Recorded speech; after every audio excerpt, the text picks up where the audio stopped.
Hi, I'm Manda McKay. I'm a professional artist and I'm making these videos to give practical tips that can help you enhance your creativity. One thing that I talk about a lot in these videos is that creativity, like anything else, is something that you need to practice.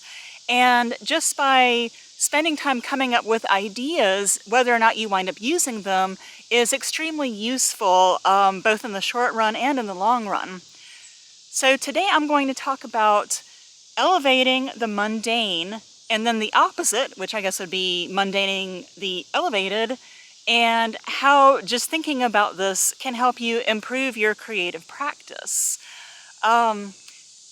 Artist David Bowie, one of my favorite musicians, once made a statement, and I'm paraphrasing a lot here, but he said something to the effect of that most artists take something that's at the level of the gutter and then they try to raise it up to high art.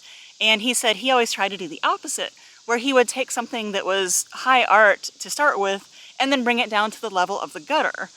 Now, I don't think he gave any examples, so my interpretation of that would be for him personally that he would be taking poetry, which apparently would be considered high art, and then put it to rock music, and therefore bringing it down to the gutter.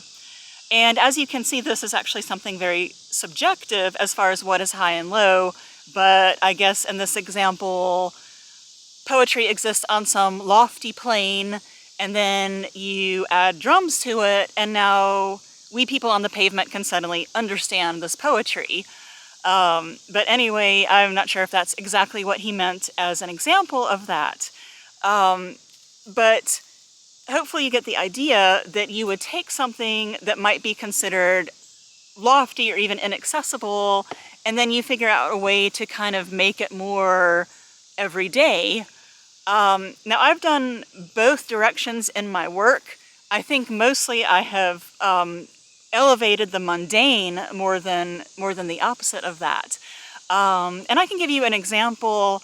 I think this is probably something that more artists would tend to do, but an example, and I've actually talked about this in an earlier video, is I found in the woods a pure white feather, and so I was taking pictures of it with my burner phone.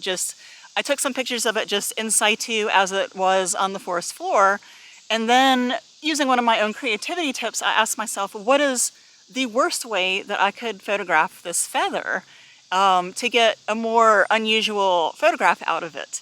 So I looked around and I found bird excrement on a log, and the bird excrement was actually pure white, and it looked like somebody had spilled paint on the log. If you didn't know what you were looking at, you wouldn't know what it was. But I thought it was interesting with the pure white feather and then this pure white blob on this log, and took a photo of it. And I expected that somebody would tell me, hey, do you realize that that's bird crap? And nobody did. People commented on how beautiful the photograph was. And I think definitely I said this is a bit subjective about what's mundane and what isn't, but I think most of us would argue that excrement is very mundane. And in this case, I think I elevated it to where people looked past what it was and just saw it for its aesthetic qualities and thought that it was beautiful. So think about this with art that you've already created. Have you used either of these, either from taking low to high or high to low? And then, maybe more importantly, how could you apply either of these to your art in the future? And I talk a lot about the importance of just practicing coming up with ideas on a regular basis. And even if the ideas are bad, even if you don't ever use them, it's just practice to help you become more creative. And of course, if you come up with an idea that maybe is bad or unusable, it might help you, it might spark some other idea that would be a good idea. So what I would want you to do, like I said, is first look at work that you've already created and have you done either of these, but then give some thought. How could you elevate the mundane in your art, or how could you do the opposite?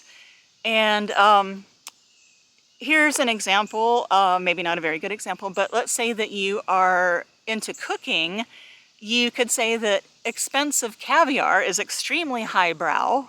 I think most people would argue that. And potato chips are very common and lowbrow.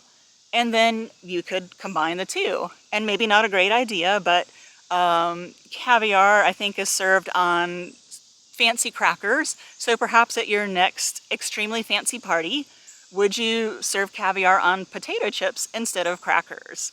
Probably not a great idea, but you know, it might spark other ideas if you were thinking that way. Not sure what your highbrow friends would think of that.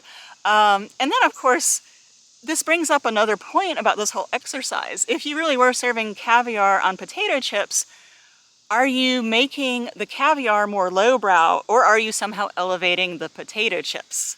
And either way, I think it's interesting, and it's all very subjective, but it's definitely worth thinking about and considering for your art in the future. And again, looking at what you've already done, and maybe you've already been doing this, whether or not you realized it.